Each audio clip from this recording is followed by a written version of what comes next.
Good morning. Selamat pagi. Selamat pagi.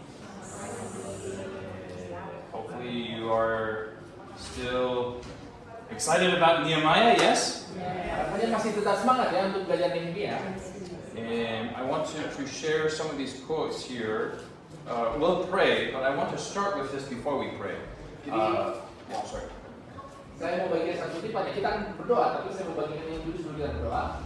Yeah, this is from Ellen White, manuscript 58, 1903. Ini dari Tujuan Nehemia, manuskrip 58 tahun 1903. And the first line is what I want to share with you. Nehemiah's experience in connection with the rebuilding of Jerusalem teaches lessons that will be needed by God's people as long as time shall last. Jadi saya mau bagikan di baris pertamanya saja. Katakan bahwa pengalaman Nehemia dalam hubungannya dengan pembangunan kembali Yerusalem mengajarkan pelajaran yang diperlukan oleh umat Allah sampai kesudahan waktu. The times call for men and women of strength and decision of character.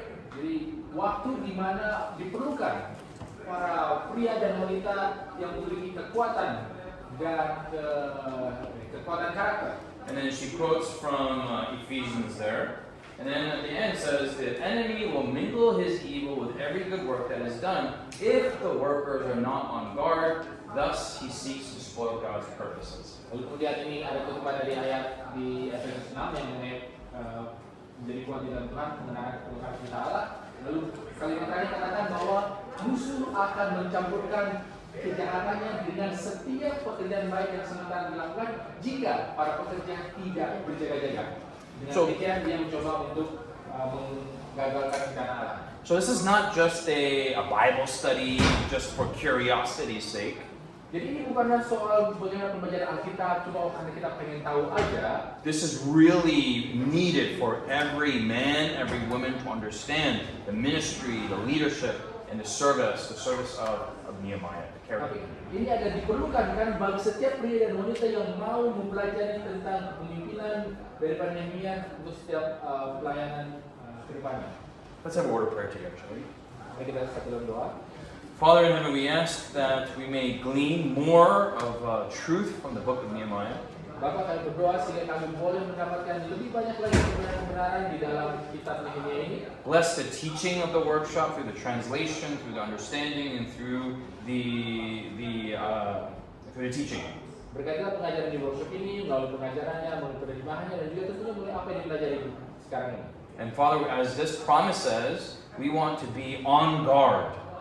Dan ya Bapak, sama seperti apa yang dijanjikan di sini, kami mau berjaga-jaga. Especially in these last days, give us the vigilance of Nehemiah. Khususnya di zaman akhir ini, berikanlah kami kewaspadaan yang dimiliki oleh Nehemia. We pray this in Jesus' name.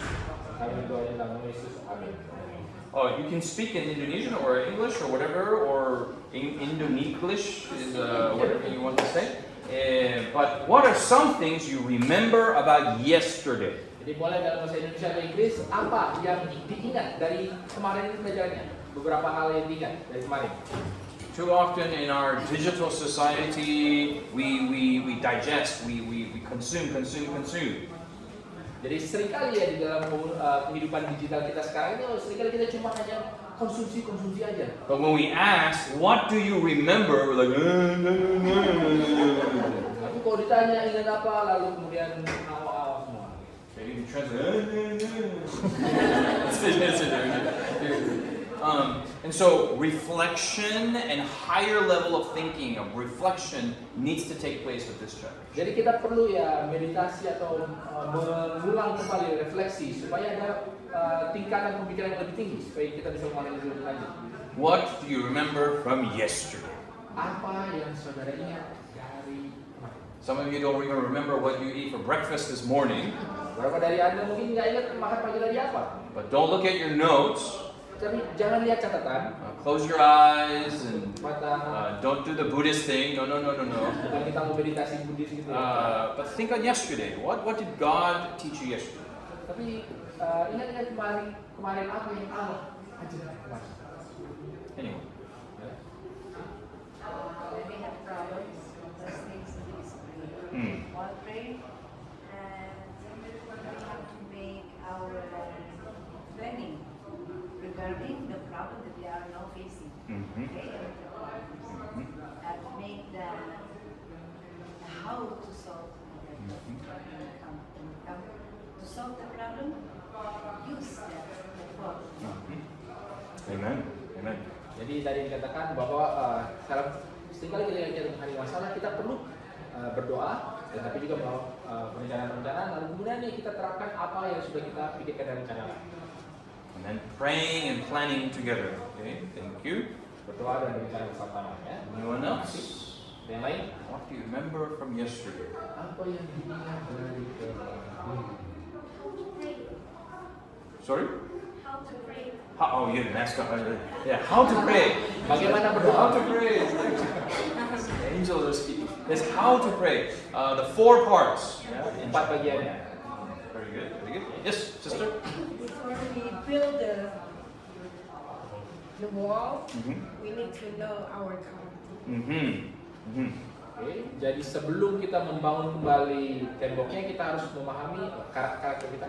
We need to know our God and the burden and the passion He gives us, the purpose He gives us. Kita harus memahami Allah dan rencana yang sudah Dia berikan kepada kita dan beban yang kita rasakan. Yes, very good. Anyone else? Chapters 1, 2, and 3. Dari pasal 1, 2, dan 3. We'll do this tomorrow again, and then on Sunday. Okay, so this, and by the way, this exercise is mentioned in Nehemiah. That's why we are doing it.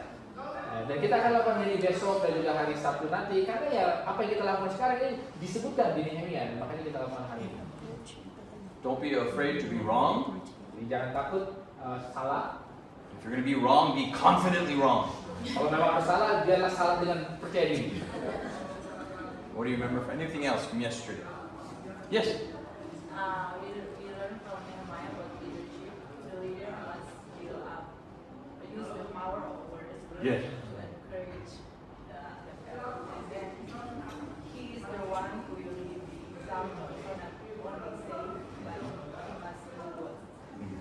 Jadi disampaikan bahwa kita belajar di Nehemia bahwa pemimpin itu harus membangkitkan semangat melalui kuasa kata-kata, dan dia juga harus meneladani, bukan hanya bicara tapi juga melakukan. Yeah, it's very interesting. On the side of good, the godly leaders use words, and on the side of bad, the enemies also use words. So it's words and words and words. Yeah. Jadi yang perlu benar di highlight adalah bahwa ya dari sisi yang kebaikan ya menggunakan kata-kata, tapi dari sisi yang jahat juga menggunakan kata-kata. Jadi ya berantem kata ya seperti itu. You also be very careful that sometimes when we complain, we end up becoming the devil's mouthpiece. Even though we're all working for the Lord, we end up speaking for the other side. So that's something to be very careful of. Dan juga kita harus berhati-hati ya, kadang-kadang kita mengeluh, kita walaupun memang bekerja untuk sisi kebaikan, tapi sebenarnya kita menjadi corong daripada setan untuk melemahkan. Anyone else? So we'll take 2 more comments. Ada lagi, 2 lagi. Yes.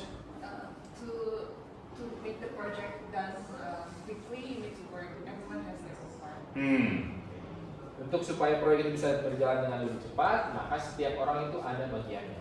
And I love that we didn't cover this, but Nehemiah, through his inspiration, he inspired everybody to work, and he organized everybody to work together. Jadi ya mungkin kita perlu highlight juga walaupun tidak terlalu di sini. Kemarin adalah bahwa dengan inspirasinya Nehemia ini menginspirasi supaya semua orang itu bekerja. It's amazing, you know, we got this wall going on here, we're trying to rebuild it, and some people were trying to fix it, other people were just watching here, but everyone got involved with this work. Jadi ya terjadilah ketika mereka coba membangun tembok ini, sementara ada yang membangun, ada yang cuma nonton-nonton aja, tapi yang terjadilah semua jadi ikut membangun. Thank you. One more comment. Yes, sister. Walaupun banyak tantangan dan hinaan, tapi Nehemia mempunyai kekuatan untuk terus bekerja. The godly leaders will always face resistance and friction. Jadi pemimpin yang saleh itu akan selalu menghadapi tantangan dan gesekan. Jesus, who was the greatest leader, did he receive friction when he came to this earth? Jadi Yesus yang adalah pemimpin yang terhebat sepanjang masa, apakah dia juga mengalami tantangan dan gesekan ketika dia ada di dunia? Then who do we think we are? They're like, oh, I received a little bit of friction. Did we get so frustrated? Jesus himself received friction. Kalau kita pikir siapa kita? Jadi kita ada tantangan sih, lalu kita pikir, aduh apa ini tantangan ini, sementara Yesus pun juga mengalami hal itu. We return back to our structure here, Jadi kita kembali ke struktur kita and we're going to talk about friction today. We're going to talk about opposition, resistance. dan kita akan berbicara mengenai gesekannya, oposisi atau hambatan. In review, we looked at chapter 1, and that was the prayer that we talked about with the 4 elements. Nah, kita mengulang saja di dalam pasal 1 kita bicara mengenai doa dan itu yang tadi 4 tahapan doa itu. In chapter 2, it talks about plans to inspire, so let us rise up and build. Yeah. Lalu di pasal 2 ini ada rencana untuk bisa menginspirasi, marilah kita membangun kembali. And then in chapter 3, we talked about the boring chapter with all these people, but it was about organizing all these people. Dan Yes. pasal 3 adalah ini tentang bagaimana kita mengorganisasi, mungkin membosankan, tapi menunjukkan bagaimana semua orang ini terlibat di dalam hal ini. Today, because of how this is structured, I want to cover chapter 7 very briefly. Jadi hari ini karena memasuki ke demikian, saya mau coba bahas pasal 7 dengan cepat. Chapter 7 parallels chapter 3. So chapter 3 is boring, a lot of details. Chapter 7, boring, a lot of details. Jadi karena paralel daripada pasal 7 dan pasal 3, ya pasal 3 itu membosankan karena banyak rincian, ya pasal 7 begitu juga membosankan banyak rincian. Here, chapter 3 is about who is building Jerusalem. Here is who is going to live in Jerusalem. Jadi pasal 3 adalah tentang bagaimana siapa yang akan membangun Yerusalem, dan pasal 7 adalah tentang siapa yang akan tinggal di Yerusalem. We will cover this today. Jadi kita akan bahas ini hari ini. And then we'll cover chapter 4 and chapter 6. Lalu kemudian kita akan bahas pasal 4 dan 6. Do you understand the reason why we're going in this order? Okay? Jadi saudara paham kenapa kita urutan begini ya? Now, some of you are orderly and you're like, oh, why is he going to chapter 7 and chapter 4? And that's a messy minute. But no, this is, pretend it's like nasi goreng. Okay, it's all Ya, mungkin ada di kita yang sangat teratur ya, kenapa ini dari 4, 6, 7 ya, tapi karena memang inilah tantangannya ya, seperti nasi goreng yang kita tahu. Chapter 4 is about external opposition and we use intimidation. Jadi pasal 4 adalah mengenai bagaimana ini adalah suatu ada tantangan dari luar dan mereka menggunakan intimidasi. Chapter 6 uses external opposition the same, but it talks about infiltration. We talked about that a little later. Dan pasal 6 adalah berbicara mengenai sama juga oposisi dari luar, tapi berbicara mengenai bagaimana ada yang menyusup ke dalam integrasi. And how Hebrew chiasms work is that if it is even, meaning if there's no middle piece, the most important part are the end pieces. Jadi cara daripada struktur kiasme di pemikiran konsep Ibrani adalah kalau dia genap, artinya tidak ada tengahnya, berarti yang paling penting yang perlu di-highlight adalah bagian depan dan bagian belakangnya. But if it is odd, the middle piece is the most important part. Tapi kalau dia ganjil, artinya ada tengahnya yang cuma sendirian, berarti yang paling penting yang tengahnya ini. So just like a sandwich, Jadi sama seperti roti isi, roti lapis, the most important part is the veggie meat in the middle. yang paling penting adalah bagiannya adalah ya daging bawang yang di tengah-tengah. If there's no veggie meat, Kalau nggak ada daging bawang ini, the bread is the best part. Okay. ya rotinya lah yang paling enak. Nobody likes the vegetables in between. Nggak ada yang suka sayur-sayur di tengah-tengah. So as you see this structure, the focal point is where? Jadi sebentar kita lihat susunan ini yang menjadi titik fokusnya adalah di mana? And as all of you are leaders, are working in the church, or whatever project, what's more difficult? External opposition or internal opposition? Jadi sebagai kita yang ada di sini yang mungkin adalah pemimpin jemaat atau dimanapun, mana yang lebih sulit? Oposisi dari luar atau oposisi dari dalam? So today we will look at chapter 7 really briefly to parallel 3 and then 4 and 6. Tomorrow we will look at 5 and 8 and 9 afterwards. Jadi pada hari ini kita akan bahas secara cepat pasal 7 karena paralel dengan 3 lalu kemudian ke pasal 4 dan 6 dan besok kita akan selesaikan 5 Is this okay? Do you understand? Jadi boleh paham ya tujuannya? And then the other cool thing is after you read Nehemiah, now when I say Nehemiah chapter 1, chapter 2, chapter 3, you are a little bit more familiar what 1, 2, 3 means. Yes or no? Jadi hal yang lumayan keren kalau menurut saya adalah setelah kita mengetahui susunannya dan kita sudah paham, jadi setiap kali dia saya bilang pasal 1, pasal 2, pasal berapa, jadi kita udah bilang bisa paham pasal ini tentang apa isinya. Okay, let's go to chapter 7. Ya, mari kita lihat di dalam Open your pasal ini. Bibles, turn on your Bibles, get it up in English, in Indonesian, and in Japanese, whatever language you speak, okay? Buka Alkitabnya atau nyalakan Alkitabnya, buka dalam bahasa Indonesia, Inggris. I met a brother who he said he was Indonesian, but his parents were Chinese, but he's speaking Japanese and wants to go to America. So he's confused also. Jadi saya bertemu dengan orang yang katanya Don't see him. orang Indonesia, tapi orang tuanya Chinese, mau ke bisa bahasa Jepang dan mau ke Amerika. Okay. He's like super Asian man. Ya, orang Asia. Chapter 7, verse 1. Dalam pasal 7 ayat 1, Please read. Verse 1, 2, 3. ayat 1, 2, 3. Setelah tembok selesai dibangun, aku memasang pintu-pintu, lalu diangkatlah penunggu-penunggu pintu gerbang, para penyanyi dan orang-orang Lewi. Pengawasan atas Yerusalem aku serahkan kepada Hanani, saudaraku, dan kepada Hananya, panglima benteng, karena dia seorang yang dapat dipercaya dan yang takut akan Allah lebih daripada orang-orang lain. Berkatalah aku kepada mereka, pintu-pintu gerbang Yerusalem jangan dibuka sampai matahari panas terik, dan pintu-pintunya harus ditutup dan dipalangi, sementara orang masih bertugas di tempatnya. Tempatkanlah penjaga-penjaga dari antara penduduk Yerusalem masing-masing pada tempat-tempat penjagaan dan di tempat-tempatnya. By chapter 7, the walls were rebuilt, and now he's bringing revival to the city.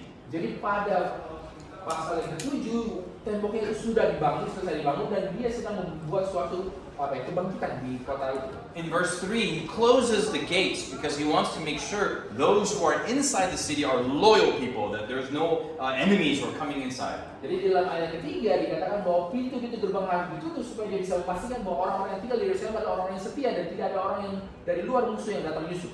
Verse 2, we're going to spend a little bit of time. Di dalam pasal ayat 2 kita akan menghabiskan beberapa waktu. Here, Nehemiah chooses his successor.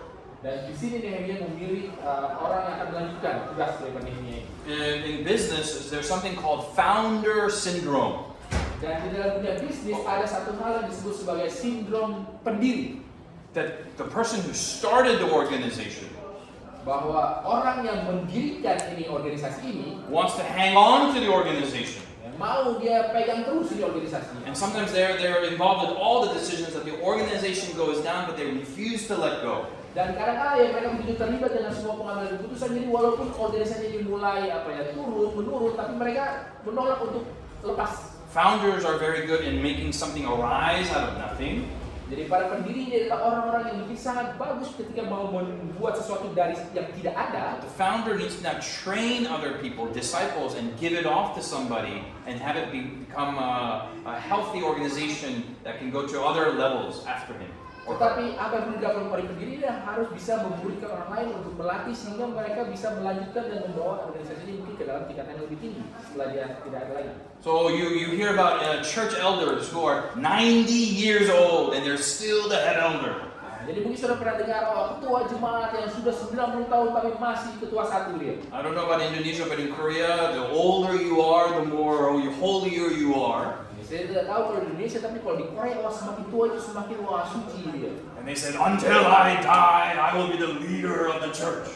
Dia katakan, sampai saya mati, saya harus jadi pemimpin di gereja ini. At some point, they need to let go and give it to somebody else. Tetapi pada tahap tertentu mereka benar-benar harus bisa melepaskan dan kasih ke orang lain. In verse 2, we see that he gives the successor to Hanani and Hananiah charge over Jerusalem. Jadi di dalam ayat yang kedua dikatakan bahwa dia memberikan tugas ini kepada dua orang, yaitu Hanani dan Hanania, supaya menjadi pemimpin di Yerusalem. And there are two qualifications for a successor. Dan dua ciri-ciri atau syarat untuk menjadi yang melanjutkan adalah One was he was a faithful man. satu adalah dia orang yang setia. He was responsible over little things and large things. Jadi dia bertanggung jawab terhadap hal yang kecil dan juga hal yang besar yang bisa dipercaya. Number 2 is he feared God above many. He was a spiritual man. He talked with God. Dan yang kedua adalah dia takut akan Allah lebih daripada orang-orang yang lain. Jadi orang yang rohani dan dia berbicara dengan Allah. So to me, these are two qualifications. One, he's responsible. Two, he's spiritual. Jadi bagi saya inilah dua kualifikasinya, itu bahwa satu dia bertanggung jawab dan yang kedua adalah dia rohani. Too often we find people who are just spiritual.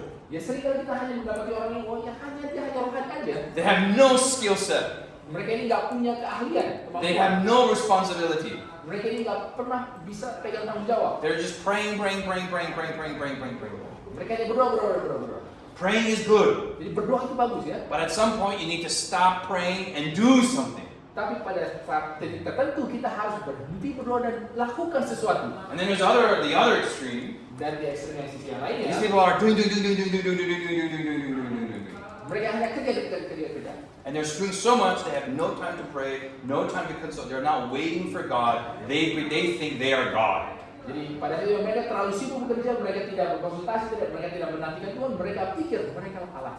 Find people who are faithful and fear God. These two qualifications. Jadi carilah orang yang setia, dapat dipercaya dan juga takut akan Allah. The worst person is the person who is not responsible and not spiritual. Jadi yang paling parah adalah kalau ada orang yang tidak bertanggung jawab, tidak bisa dipercaya dan juga tidak rohani.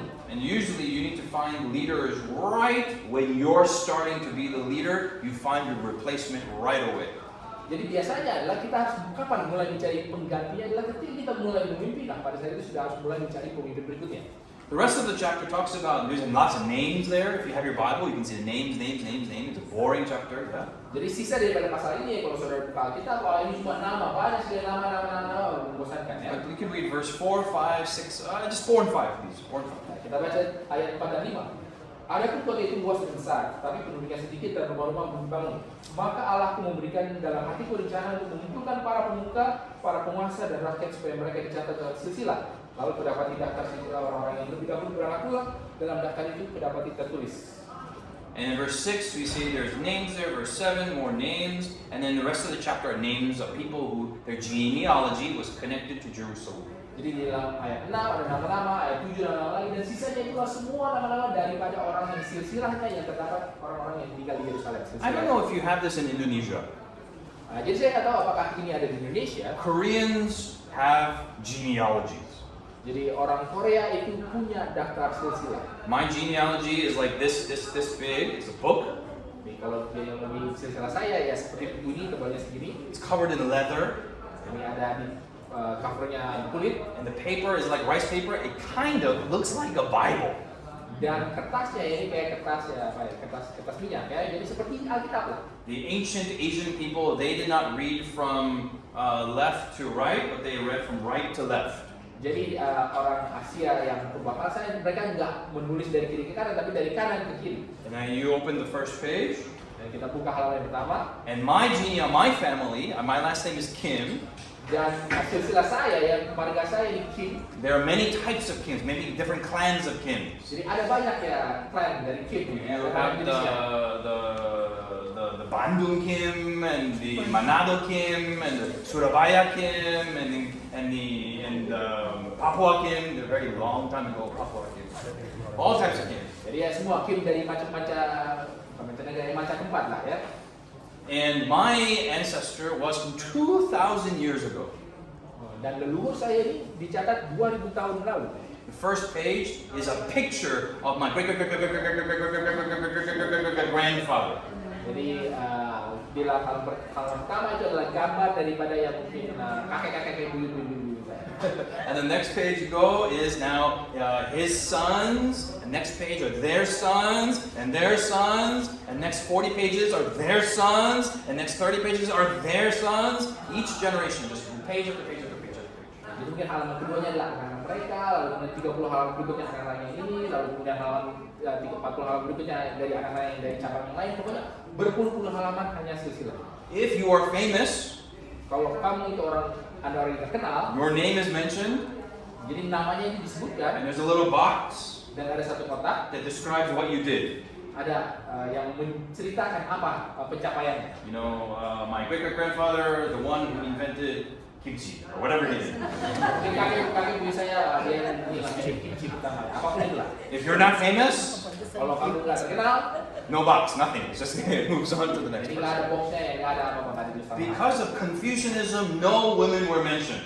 Jadi karena ajaran Confucius, jadi tidak ada nama wanita yang When Buddhism was around, it was more egalitarian. There were women and men equally there. The inheritance was equal between men and women. But Confucian was women are down, men are higher. It's only men were recorded. Jadi kalau di zaman masih latar belakang Buddhis ya lebih sama lah ya, pria wanita dicatat dan bahkan warisan juga sama. Tapi di zaman kalau udah Konghucu lah ya, jadi dia cuma yang pria yang di atas, yang wanitanya nggak ada. So even though I'm all the way in America, my name is in this genealogy. Jadi walaupun saya ini seberang lautan jauh sana di Amerika, tapi nama saya ada di kitab silsilah ini. And my two sons, boys, Noah and Nathaniel, their Korean names, Jong-woo and Jong-hyuk, are now mentioned in the genealogy. Jadi dua putra saya yang laki-laki ya, Jong-woo dan Jong-hyuk, ada namanya di silsilah ini. And this is like my genealogy for 2,000 years. Nah, inilah silsilah saya selama 2000 tahun. Well, why is this important? Jadi kenapa ini penting? This genealogy is linked to our ancestral land. Karena silsilah ini terhubung dengan tanah pusaka. And this land only belongs to people in the book. Dan tanah ini hanyalah milik daripada orang yang namanya tercatat di kitab ini. So we have this land in Korea, Jadi kita punya yang tanah ini di Korea. and if the owners they sell it. Dan kalau yang pemiliknya mereka mau coba jual ini, The money goes to everyone mentioned who's still alive in the book. jadi uangnya hasilnya ini dikasih ke orang-orang yang masih hidup yang namanya ada tercatat di kitab ini. So is it good to be in the book or not in the book? Jadi bagus nggak nih untuk tercatat dalam buku atau enggak? Now, if your land is in downtown Jakarta, it's very, very good. Nah, kalau tanahnya ini ada di tengah kota di Jakarta, wah ini sangat baik sekali. So every time land sells, Jadi setiap kali tanah ini dijual, people are comparing genealogies. orang itu mulai saling bandingkan silsilah-silsilah. And all of a sudden we have these ancient cousins. Lalu tiba-tiba datanglah ini sepupu jauh. And they come to the courtyard and they're like, oh, we should have belonged in the genealogy, but 500 years ago, because of we weren't there, so it's not fair. We are part of the family. Jadi datanglah, harusnya kami masuk dalam buku silsilah, kami mungkin 500 tahun yang lalu, inilah itu terjadi. Kita harusnya ada di dalam buku silsilah ini. Now, sometimes these stories are true, but many times these are false stories so that people can get a little bit of money. Ya, kadang-kadang ya kisah ini benar adanya, tapi kebanyakan ini sebenarnya hanya kisah-kisah rekaan supaya mereka boleh juga dapat uang penjualannya. By the time of Jesus, Tetapi pada masa Yesus, many people are arguing about their genealogies. banyak orang yang saling berargu mengenai silsilah. Because if your genealogy is pure, you get to live inside Jerusalem.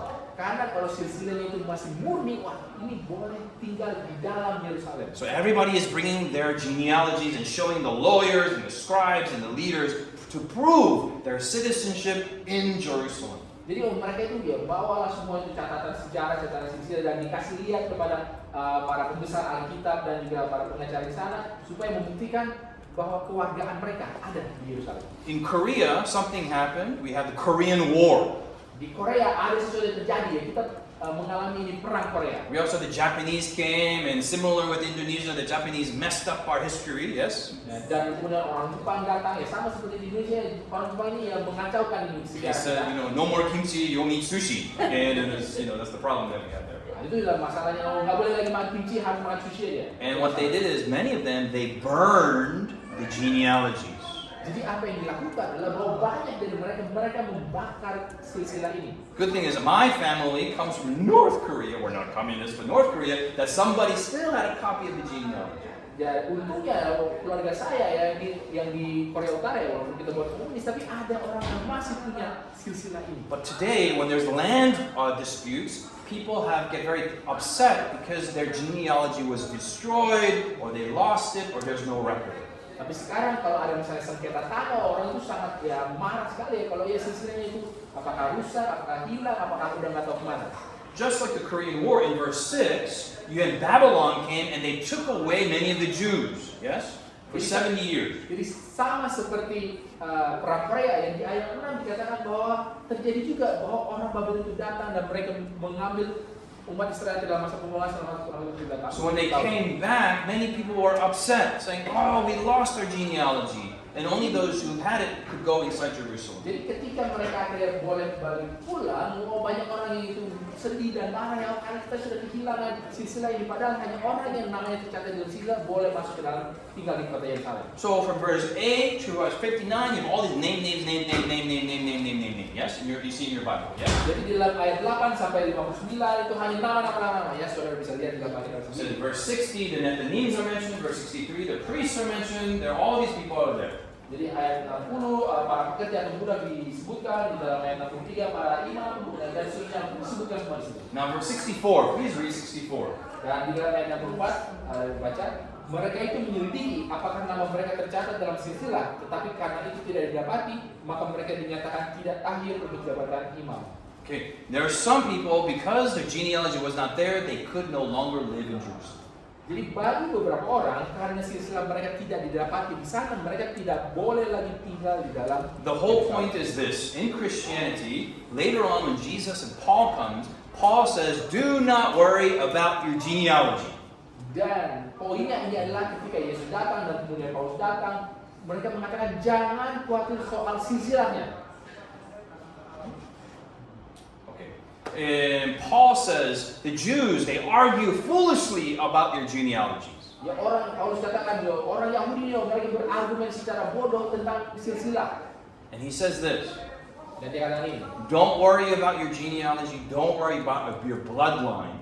jangan khawatir mengenai silsilah, jangan khawatir soal garis keturunan. As those who are in Jesus, Karena mereka yang ada di dalam Yesus, Jesus is the only one who now has the right to live in New Jerusalem. Yesus adalah satu-satunya yang punya hak untuk tinggal di Yerusalem baru.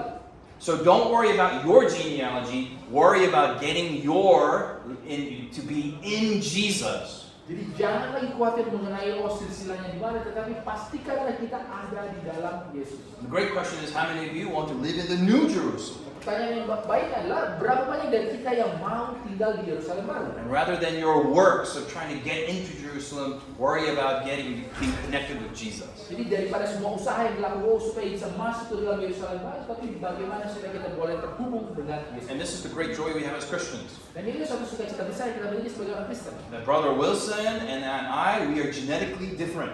Jadi ya di sini saya dengan Pastor Justin ini adalah secara genetik berbeda. He's Indonesian. Saya Indonesia, I am Korean. beliau ini Korea. We're very different. Kita sangat berbeda. Yes?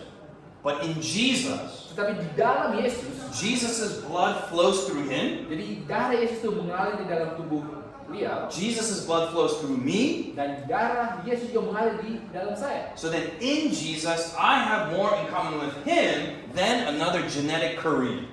Jadi di dalam Yesus sebenarnya persamaan saya dengan beliau itu lebih banyak daripada dengan orang yang mungkin satu ras. And Paul is writing in Ephesians, we have a new blood, a new people, a new nation under Jesus. Dan Paulus mengatakan bahwa di dalam Yesus kita punya satu kumpulan, satu umat, satu bangsa yang baru di dalam Yesus. This is the great message of chapter 7.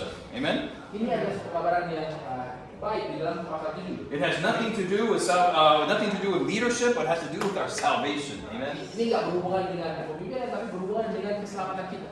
Okay, so verse 68, verse 69, more details about horses, mules, camels. I don't know why that's there, but it's just saying leaders should be detail-oriented is the only thing I can come with. Jadi ayat 68 dan 69 ada mengenai kuda-kuda dan lain-lain. Saya nggak tahu itu kenapa. Tetapi mungkin adalah bagaimana pemimpin itu harus terperinci. Okay, we're going to rewind and now we're to chapter 4. Okay? Are you still with me? Are you okay?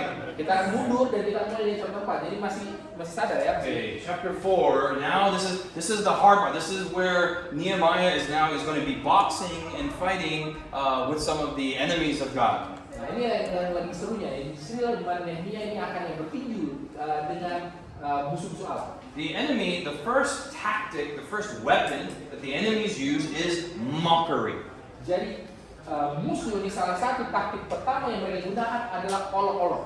Okay, please read verse 1, 2, 3. Kata ayat 1, 2, 3. Ketika Sanballat mendengar bahwa kami sedang membangun kembali tembok, bangkitlah amarahnya dan ia sangat sakit hati. Ia mengolok-olokkan orang Yahudi dan berkata di hadapan saudara-saudaranya dari kepala Samaria, apa gerangan yang dilakukan oleh orang-orang Yahudi yang lemah ini? Apakah mereka memperkokoh sesuatu? Apakah mereka hendak membawa persembahan? Apakah mereka akan selesai dalam sehari? Apakah mereka akan menghidupkan kembali batu-batu dari timbunan puing yang sudah terbakar habis seperti ini? Lalu berkatalah Tobia orang Amon itu yang ada di dekatnya, sekalipun mereka membangun kembali, kalau seekor anjing hutan meloncat dan menyentuhnya, robohlah tembok batu mereka. So verse 1 here, there's Sanballat. Remember Sanballat? You remember from chapter 3, chapter 2, yes? Jadi ingat ini Sanballat ya, awalnya dia disebutkan di pasal yang kedua. The Bible says he mocked the Jews. Alkitab mengatakan bahwa ia mengolok-olok orang Yahudi. And in verse 2, there are about 5 questions, and he's mocking them. Dan di dalam ayat 2 ini ada 5 pertanyaan yang ia olok-olokkan. One, he's attacking their race and their identity. What do these feeble Jews? Dan yang pertama adalah ia menyerang rasnya dan identitasnya. Apa nih yang dilakukan oleh orang-orang Yahudi yang lemah ini? And what the enemy is trying to do is he's trying to criticize your leadership to get you to react with anger, with frustration, with injustice. Jadi apa yang musuh ini coba untuk lakukan adalah ia mencoba untuk mengkulit-kulit kepemimpinan kita supaya kita bereaksi menanggapi dengan kemarahan. Oh, you know him? He's Indonesian. Oh ya, kamu kenal dia orang Indonesia. Indonesian people are poor and stupid and dumb and ugly and they just eat rice all day. Ya, orang Indonesia itu ya mereka miskin, mereka bodoh, mereka jelek, cuma makan nasi doang kerjanya tiap saat. Do you get an anger down here? What did you say about it? What did you say about my rice? You know, you get very angry. Ya, apa kita mulai marah jadi ngomong apa kamu? Ngomong soal nasi dan lain-lain jadi marah. He questions their competence. Will they fortify themselves? He questions their conviction. Will they sacrifice? He questions their foresight. Will they make an end in the day? He questions their knowledge. Jadi ia mempertanyakan semua ini kompetensinya, apakah mereka bisa memperkuat diri mereka sendiri, mempertanyakan keyakinannya, apakah mereka akan memberikan pengorbanan, lalu mempertanyakan perencanaannya, apakah mereka bisa selesai dalam satu hari, dan juga pengetahuannya. You know, when we started GYC, we got people mocking us. Jadi saudara, ketika kami memulai GYC, ada orang-orang yang mengolok-olok kami juga. And one person said, "Oh, GYC is for the minority class." Jadi ada yang bilang, oh GYC ini cuma buat ya kalangan minoritas saja. I was Korean. I'm still Korean. And then we have another friend, and he's Mexican. Jadi saya dulu Korea, ya sekarang masih Korea, dan satu teman lagi ya dia orang keturunan Meksiko. And they started saying, "Hey, this is for Asian people. This is for Hispanics. This isn't for white people." Ada yang bilang, ini memang untuk cuma orang-orang Asia, orang Hispanik, bukan untuk orang-orang kulit putihnya. Even today, if you go on social media, people make fun of GYC. Now it's for white people. Now it's not for black people. They make a racial attacks on GYC for some reason. Dan kalau saudara lihat sekarang di media sosial, sekarang yang diserang adalah GYC ini hanya untuk orang kulit putih, tapi bukan untuk orang-orang kulit hitam. Pokoknya semua sisi rasial itu selalu jadi alat penyerangan. When we started GYC, we had no money because we were students. There was nothing in our pockets. Jadi ketika kita memulai GYC ya, karena kita masih mahasiswa, jadi nggak punya uang. We needed to make a down payment on the not MDC, but we have a similar venue in America for the hotels. We had to lay a down payment of $50,000. Jadi ketika kita mau bikin acaranya ya kita harus kasih DP ya, mungkin bukan di NBC tapi di hotel, dan kita harus kasih DP ini $50,000, sekitar 750 juta. We were all students. We had $5 combined. Nah, kita semua mahasiswa ya, kita cuma dikumpulin itu cuma ada $5, 100,000 nggak nyampe. And what my friend, I didn't do this, but what my friend did is, and we do not recommend this. Jadi apa yang teman saya lakukan ya, kita nggak merekomendasi untuk dilakukan. But he used his father's credit card and used it for the down payment for $50,000. Tapi dia gunakan kartu kredit bapaknya untuk jadi DP $50,000. Now praise the Lord, somebody felt impressed to donate, and we got the $50,000 and we paid back the credit card off. Jadi ya puji Tuhan ya, ada orang yang gerakan ya untuk menyumbang sehingga kita bisa bayar nih charge kartu kreditnya. But people were criticizing us. These are the poor kids. Where do they get $50,000? Tapi banyak orang yang mengkritik ya, ini lah orang anak-anak muda yang miskin. Dari mana mereka dapat $50,000 ini? They stole the $50,000 from the church. Apakah mereka mencuri ini dari kas gereja? Later we said we used a credit card from my friend's father. Dan kemudian kita bilang, wah kita gunakan kartu kredit dari bapak temannya. And they said, look, this is irresponsible young people doing this. Lalu mereka, wah ini lah orang-orang muda yang nggak bertanggung jawab yang melakukan ini. Are they right? Jadi apakah mereka benar? Absolutely, it was irresponsible. We would never recommend it. But they criticized in ways to discourage God's work. Jadi apakah itu salah? Ya tentu saja salah. Itu memang tidak bertanggung jawab, tapi mereka ini yang memberikan kritik yang terus-menerus seperti bergelombang gitu. Now, it's not the attack that's bad, Jadi bukan serangan-serangannya ini yang jelek, but it's the verse 3 that's bad. tapi sekarang ini dalam ayat 3 yang jahatnya di sini. Every time you have someone that's attacking, da da da da da da da da, you have a sidekick that's like, yeah, da da da da da, yeah. Jadi ya seperti itu setiap kali kalau di mana film atau apa, setiap kali ada yang menyerang ini lalu kemudian ada yang bilang iya itu betul. Lalu yang lagi ini lalu kemudian iya itu betul. So in my imagination, Sanballat is the leader and he speaks well. Jadi dalam bayangan saya Sanballat ini pemimpinnya dan dia ini fasih bicara. But Tobiah is the short guy next to him. He's like, yeah, yeah, yeah. Jadi Tobia ini mungkin dia orang yang mungkin pendek tapi ya cuma itu dengan suara cemerlangnya iya gitu. In verse 3, what does he say? Dan di dalam ayat 3 apa yang dikatakan? So Sanballat is asking these questions and question.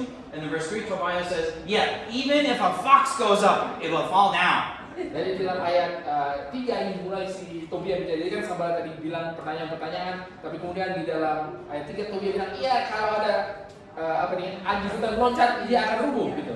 Why a fox? Fox is very light on its hands.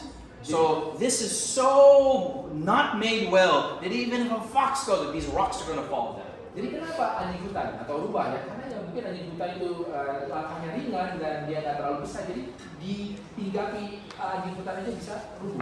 All these things are here to get you to be annoyed as a leader for God's work. Jadi semua ini dilakukan supaya Anda sebagai pemimpin ilahi itu jadi kayak terganggu. Was Nehemiah angry? Apakah Nehemia menjadi marah? Was Nehemiah angry? Apakah Nehemia menjadi marah? You are good Asian, Indonesian people. Jadi ya, kita semua adalah orang Indonesia I yang baik. was told that Indonesians never get angry. Saya bilang bahwa orang Indonesia nggak pernah marah. That's a lie. Never show your anger in public. Nggak pernah menunjukkan kemarahan di muka umum. Just, your face just goes blank. Jadi raut wajahnya itu cuma datar aja. Verse 4, Dalam ayat 4, the Bible says, "Hear, O our God." Alkitab mengatakan Verse 4, chapter 4, verse 4, sorry. ayat 4 dikatakan ya Allah kami dengarlah. Now question, who's praying? Jadi pertanyaannya siapa yang berdoa? Does the Bible say, and Nehemiah prayed? Does it say that? Apakah ada kata lalu berdoalah Nehemia? Apakah dikatakan demikian? The previous verse is about Tobiah, about the fox. Jadi ayat sebelumnya adalah mengenai Tobia dan anjing hutan itu tadi. So if you're not careful, you may think that Tobiah is praying this prayer. Jadi kalau kita nggak hati-hati ya, kita kira ini Tobia yang berdoa. It's not Tobiah. Ini bukan Tobia. The context is, Jadi konteksnya adalah Nehemiah is so angry Nehemia itu begitu marah. that he does not have time to say, and I pray. He has no time to say that. Jadi dia begitu marah sampai dia nggak sempat itu tulis itu dan kemudian berdoalah saya. He goes right into prayer. Dia langsung berdoa. Do you understand? Jadi saudara paham ya? Nehemiah was a emergency prayer, Selalu apa ya? Doa-doa darurat. and he does not show his anger to the person. He diverts that anger to God. Dan dia tidak menunjukkan kemarahannya kepada orangnya, tapi dia mengalihkannya kepada Allah. And the more you divert your energy and your emotions to God, can God handle your anger? Yes, He can. Can He handle your frustration? Yes, He can. So He gives it all to God. Jadi semakin Anda itu mengalihkan semuanya kepada Allah yang energi dan emosinya, apakah Allah sanggup menangani frustrasi Anda? Bisa. Apakah Allah sanggup menanggulangi kemarahan Anda? Bisa. This is an intense prayer. Dan ini adalah suatu doa yang sangat intens. I hope you never pray for someone like this. Jadi ya saya berharap bahwa Anda itu nggak pernah mendoakan orang seperti ini. And if I upset you, I'm so sorry. Please never pray for me this way, okay? Kalau saya membuat Anda marah, ya saya sangat minta maaf. Ya, jangan doakan ini kepada saya. Please read verse 4 and 5, please. Ayat 4 dan 5. Ya Allah kami, dengarlah bagaimana kami dihina. Balikanlah cercaan mereka menimpa kepala mereka sendiri dan serahkan mereka menjadi jarahan di tanah tempat tawanan. Jangan kau tutupi kesalahan mereka dan dosa mereka. Jangan kau hapus dari hadapanmu. Karena mereka menyakiti hatimu dengan sikap mereka terhadap orang-orang yang sedang membangun. In theology, we call this a imprecatory prayer. Di dalam He's praying for a curse on other people. Jadi di dalam teologi ini kita sebut sebagai doa, ya doa kutuk lah. And I hope you never pray like this. Jadi saya harap Anda tidak pernah berdoa seperti demikian. But David prayed like this. Daud berdoa seperti Psalmist prayed like this. ya, para pemasmur berdoa seperti These itu. are for the enemies of God, that you pray for their conversion. But if they don't convert, Lord, curse them. Ini adalah doa untuk musuh-musuh Allah ya. Kita berdoa bagi pertobatan mereka, tapi kalau mereka tidak bertobat, wah, kutuklah mereka. So what happened? Verse 6, we built the wall, and all the walls joined together unto half thereof, and the people had a mind to work.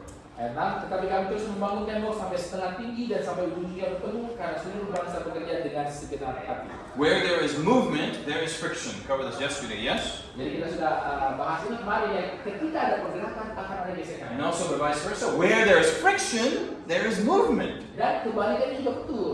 Ketika ada gesekan akan ada pergerakan. So if you're having opposition, you say, praise the Lord.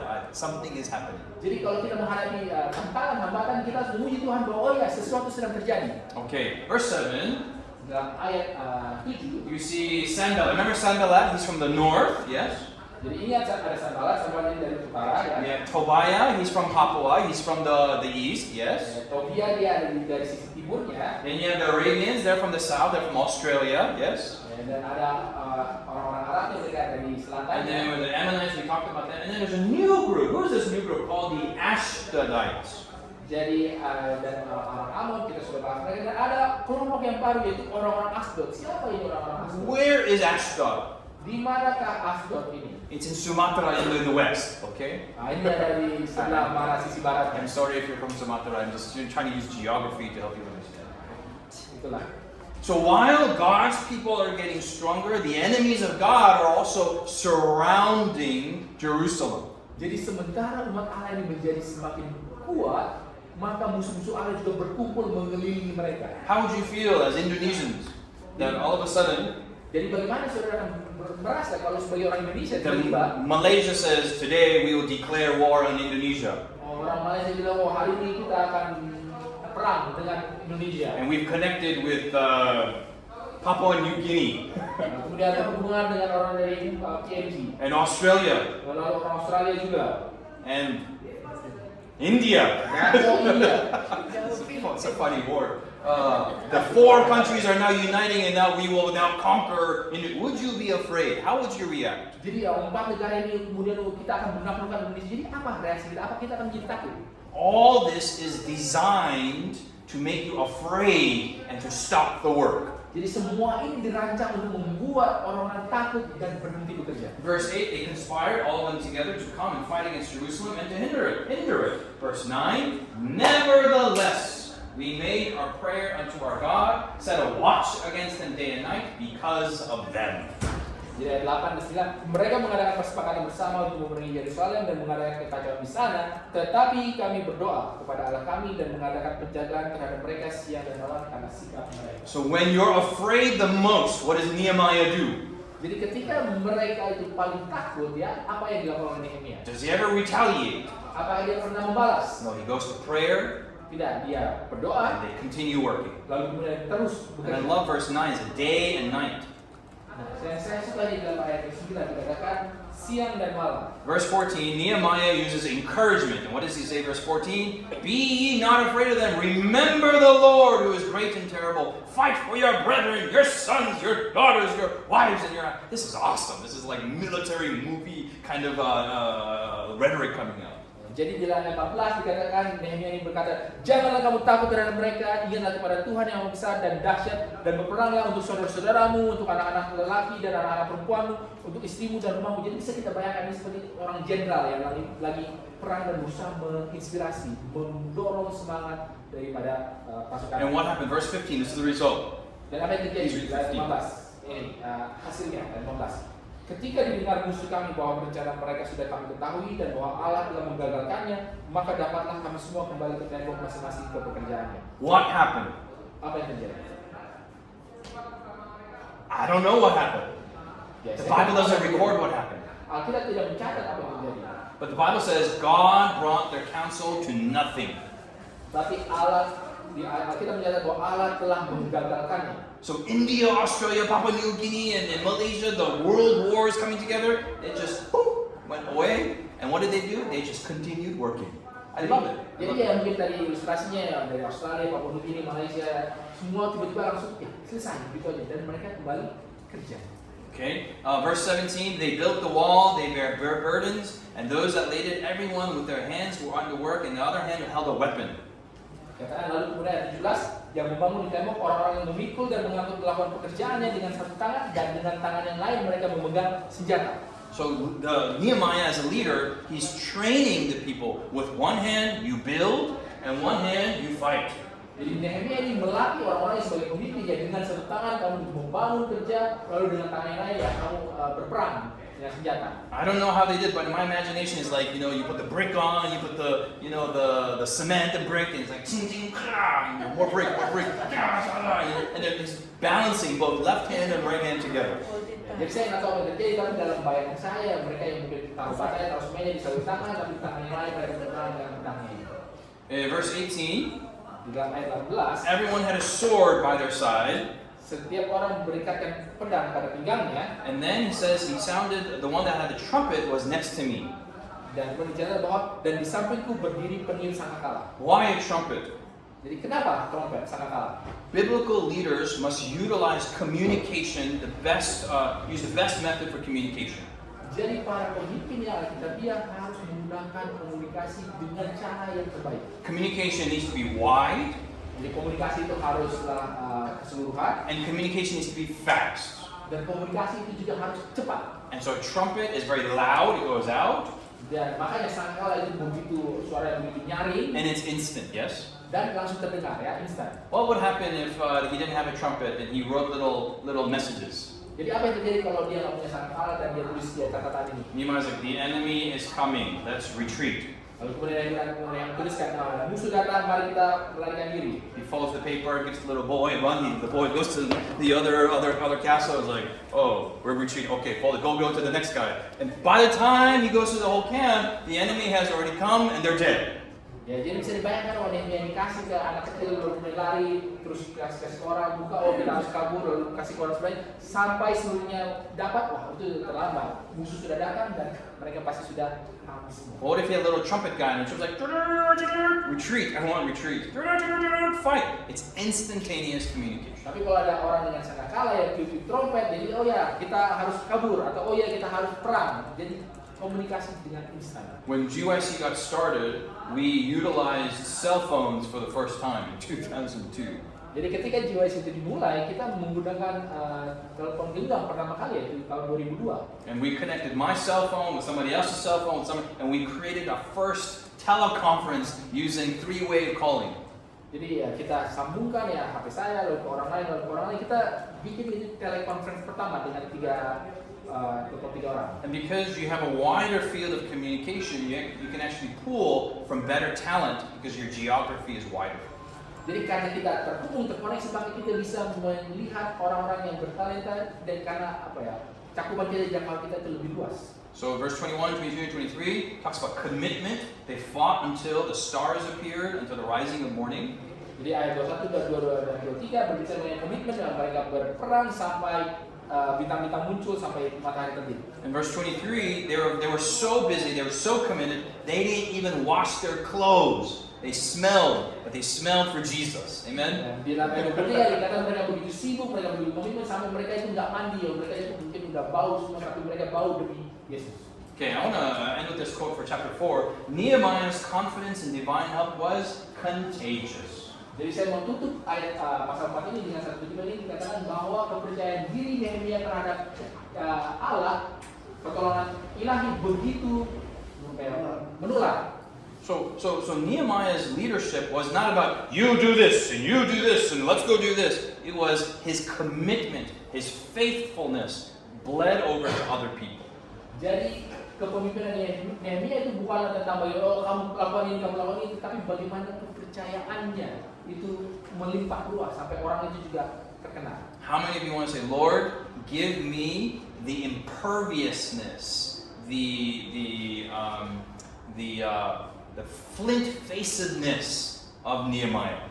Jadi berapa dari kita yang mau berdoa, Tuhan berikanlah saya suatu kekebalan atau suatu raut muka yang tebal muka. Oke, tebal muka seperti Nehemia ini. In Korea, we call it metal face. Ya, di dalam bahasa Bali kita katakan ini muka baja. That whatever happens, you're like, nope, God's got bing, bing, bing, bing, bing, and you're just going forward no matter what. Jadi ya seperti kalau apa ada yang datang pokoknya mantul aja, gental semua, lalu tetap maju. If you do it because of your own self, you're being stubborn. Kalau kita lakukan itu hanya demi diri kita sendiri, itu berarti kita menjadi keras kepala. But if you're doing it for God, it's perseverance. Tetapi kalau kita melakukannya demi Allah, maka itu adalah ketetapan hati. Amen? Amin. Okay, how many of you are like, oh, you want to be like, ding, you want to be just very, very strong for God, yes? Jadi berapa dari kita yang tadinya lebih-lebih, tapi sekarang saya mau kuat, kebal demi Allah. Amin. Okay, let's go to chapter 6, and if we don't finish, it's okay, but we're going to go as much as we can. Mari kita lanjut dalam pasal 6 ya. Kalau kita Now, we have external opposition by infiltration. Nah, sekarang ada oposisi dari luar melalui infiltrasi atau penyusupan. Verse 1, we have Sanballat, Tobiah, Geshem, the same guys, the bad guys. Ayat 1 kita punya ada Sanballat, Tobiah dan Geshem, ini orang-orang musuh-musuh yang sama. In verse 2, Dalam ayat 2, they said, hey, we've been fighting for too long. katakan, oh kita ini sudah berperang terlalu lama. Hey, let's stop fighting, Mari kita berhenti and let's get together, dan mari kita berkumpul and bersama. let's meet at Ono. Dan mari kita bertemu di Ono. Now, whenever someone says, let's meet at Ono, you should reply, oh no. Jadi kalau ada yang bilang ada orang yang mari kita ketemu di Ono, kita jawab dengan oh tidak. So some people are like, oh, you want to stop? Yeah, let's stop. Oh, yes. No, no, no, no, no, no. Say, oh, no. Okay? Jadi kalau ada yang bilang oh kita mau kita diskusi dulu, kita berhenti dulu, kita selalu harus bilang tidak. The last phrase in verse 2, Nehemiah had discernment, spiritual discernment. And he says, but they thought to do me mischief. He knew the motivation behind why they wanted to meet at Ono. Jadi di dalam akhir dari ayat 2 ini mendapatkan suatu inspirasi bahwa oh mereka berniat mencelakakan aku. Jadi Nehemia memahami rencana apa yang mau dijalankan. Verse 3, he says, I am doing a great work so that I cannot come down. Why should the work cease while I leave it and come down to you?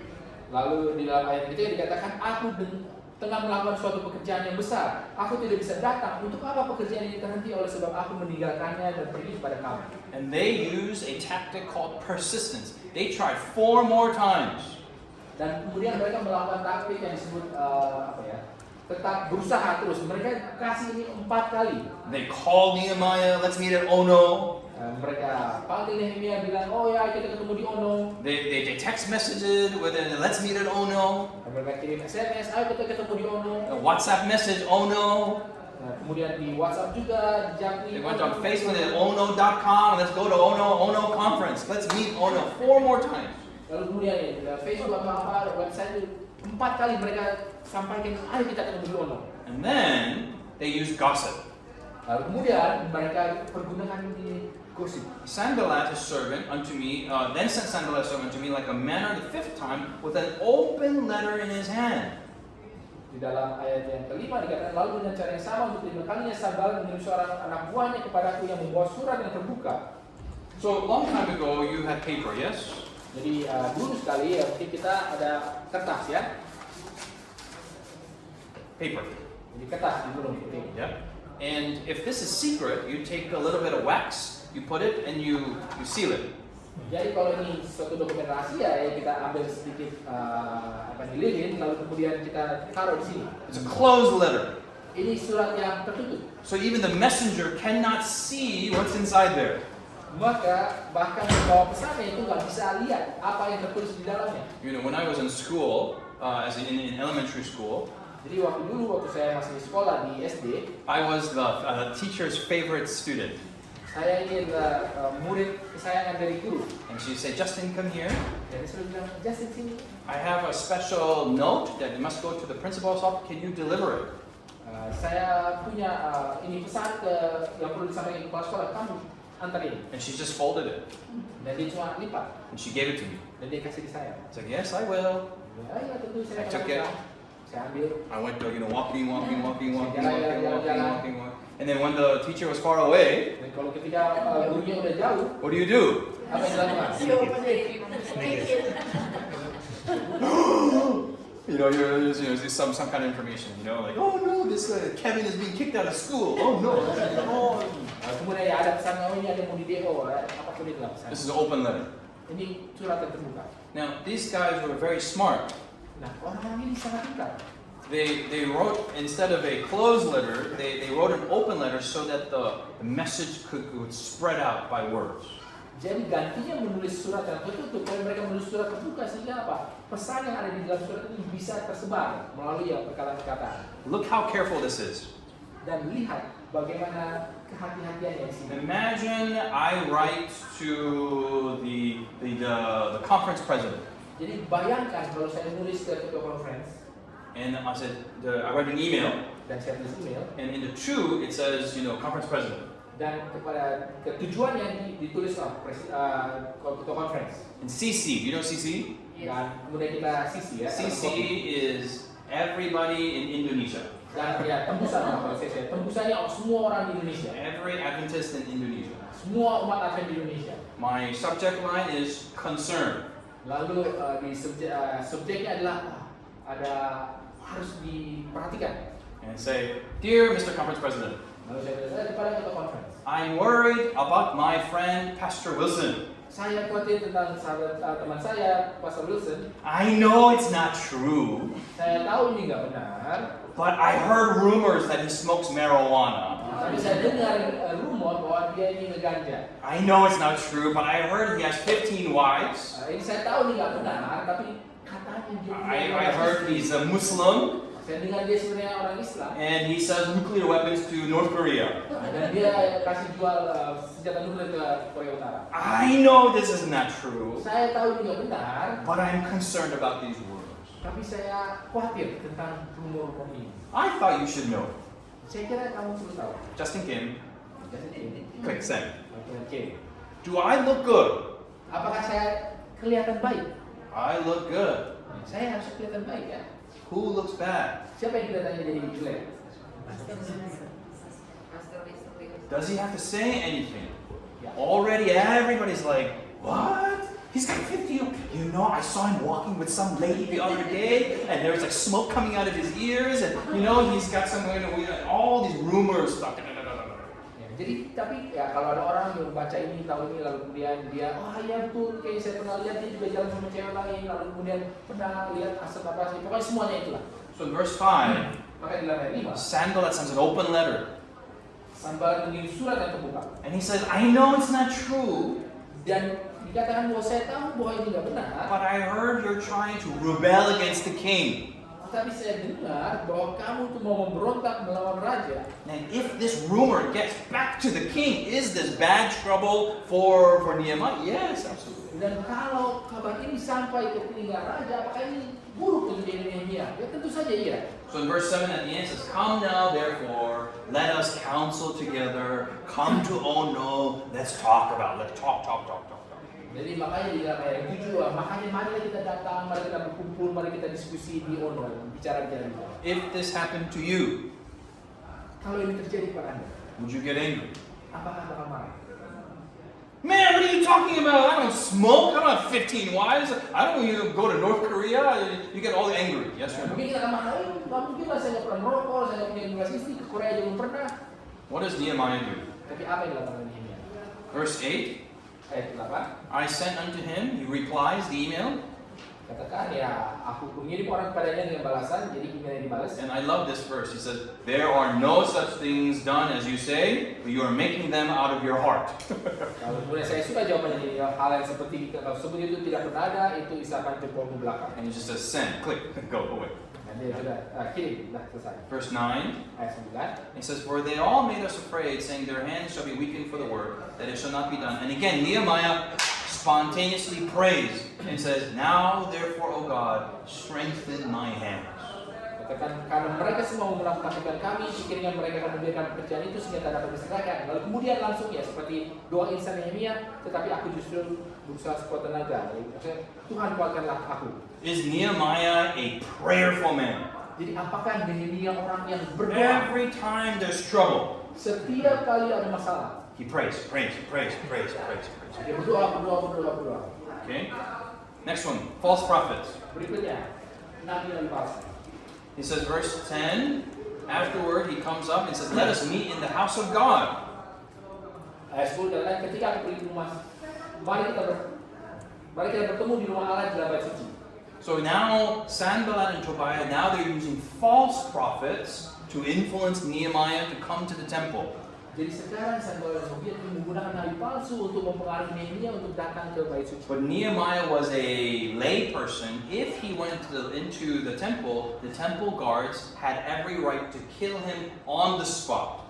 Tetapi Nehemia ini kita bilang adalah orang awam, sehingga ketika kalau dia mau masuk dalam bait Allah, maka penjaga bait Allah itu punya kewajiban untuk membunuh Nehemia di tempat itu So juga. verse 12, Nehemiah says, Lo, I perceive that God had not sent him, but that he pronounced this prophecy against him. Tobiah and Sanballat hired a false prophet. Jadi kalau di dalam ayat 12 dikatakan, karena aku ketahui benar bahwa Allah tidak mengutus dia, ia mengucapkan membuat itu terhadap aku karena disuap Tobia dan Sanballat. And then he gets into prayer again. Dan Verse kemudian dia 14. berdoa lagi ayat 14. 14, he says, My God, think upon Tobiah and Sanballat according to all these works, and on the prophetess Noadiah and the rest of the prophets that they put me to fear. Ya Allahku, ingatlah bagaimana Tobia dan Sanballat masing-masing telah bertindak, pun tindakan Nabi Noadiah dan nabi-nabi yang lain yang mau menakut-nakutkan aku. There's a prophetess here, her name is Noadiah. Jadi ada seorang nabi wanita, nabiya yang namanya Noadiah. Do you know who she is? Sudah tahu siapa dia? Because I have no idea. I have no idea. Tahu siapa dia? Karena saya nggak tahu. Noadiah. The Bible does not give any information on her. Jadi Alkitab ini tidak kasih informasi tambahan mengenai nabiya ini. But Sanballat and Tobiah, they hired one false prophet, and they hired Noadiah, the false prophetess. Jadi Sanballat dan Tobia mereka menyuap nabi palsu satu dan juga nabiya Noadiah ini.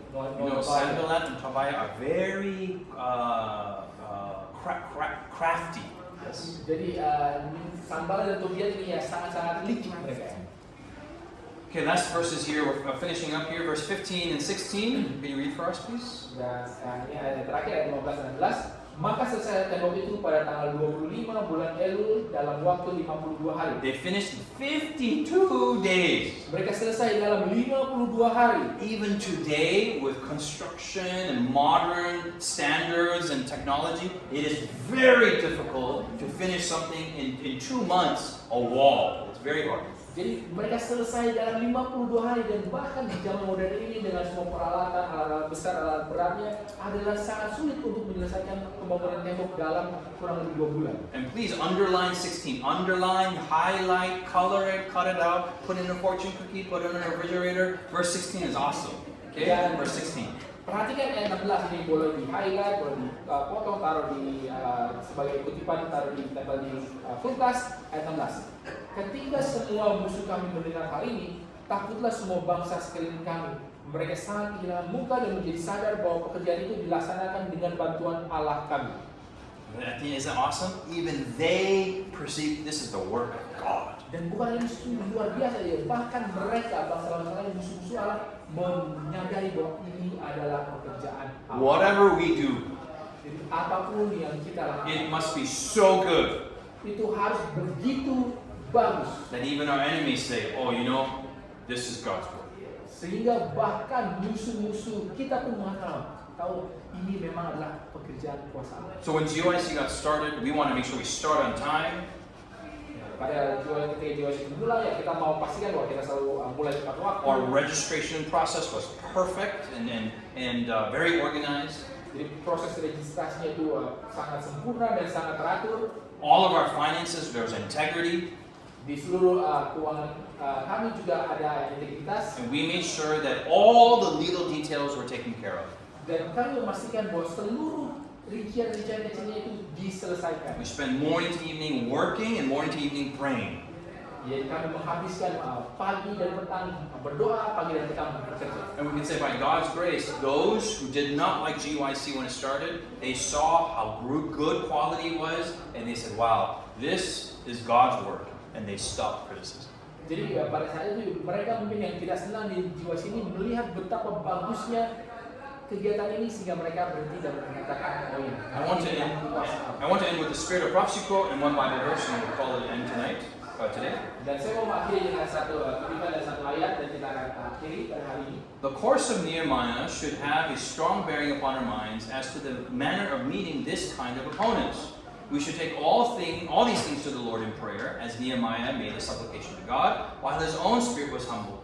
He clung to God with unwavering faith. This is the course that we should pursue. Jadi jalan itu mulai Nehemia seharusnya memberikan kepada kita salah satu pengarahan dalam pemikiran kita tentang bagaimana cara untuk menghadapi oposisi seperti ini. Kita harus mengambil semua yang ada dan bawa kepada Tuhan bahwa seperti Nehemia membawakan doanya kepada Allah, sementara rohnya sendiri itu dalam roh yang rendah hati. Dia berpegang kepada Allah dengan iman yang tidak tergoyahkan. Ini adalah jalan yang harus kita semua tempuh. The strategies, the tactics, the secrets of the devil are all mentioned in the book of Nehemiah. Jadi ya semua strategi, semua taktik, semua apa perencanaan yang setan akan gunakan digunakan semuanya dicatat di dalam. There's nothing new that Satan does. Tidak ada hal yang baru yang setan lakukan. But the solution to these tactics are also found in Nehemiah too. Tetapi penyelesaian daripada seluruh taktik-taktik ini juga didapati di dalam Nehemia. This is our last verse for today. Ini adalah ayat kita terakhir. Oh, we have another session in the after lunch, so we're going to continue this. But 1 Corinthians 15, this is one of my favorite verses. Therefore, my beloved brethren, be steadfast, unmovable, always abounding in the work of the Lord, for as much as you know that your labor is not in vain in the Lord. Jadi kita akan lanjutkan setelah mengaji, tapi saya untuk dengan ayat ini 1 Korintus 15 ayat 58. Karena itu saudara-saudaraku yang kekasih, berdirilah teguh, jangan goyah dan giatlah selalu dalam pekerjaan Tuhan, sebab kamu tahu bahwa dalam persekutuan dengan Tuhan jerih payahmu tidak sia-sia. How many want to say, Lord, give me this? I need this in my life. Jadi berapa dari kita yang mengatakan, ya Tuhan, berikanlah ini, saya butuh ini dalam hidup saya. Give me spiritual muscle. Berikan kepada saya sebuah otot rohani And also the discerning eyes of Nehemiah. dan mata yang sanggup untuk memahami segala sesuatu seperti ini. Amen? Is this your prayer? Let's pray. Mari kita berdoa. Father in heaven, Lord, continue to train us as leaders. Bapa dalam surga, lanjutkanlah untuk melatih kami sebagai pemimpin-pemimpin. We ask that you strengthen our faces to be as flint. Kami memohon agar Engkau boleh menebalkan muka kami. And Lord, help us to be dependent on you through prayer. Dan ya Tuhan, ajarlah kami untuk selalu bergantung kepada Engkau melalui doa. Help us to be unmovable and always abounding in your work. Ajarlah kami untuk tetap teguh dan tidak goyah dalam ibadah. I ask for a special blessing upon this workshop class here today. Dan kami meminta berkat khusus bagi workshop pada hari ini. And Lord, help them to finish their walls by your strength. Dan Tuhan, kalau mereka sudah boleh menyelesaikan tembok mereka melalui roh. In Jesus' name, Dalam nama Yesus. amen. Amin. Thank you. I think we now have lunch, yes? Sekarang kita And we makan shall ya. come back and we'll talk.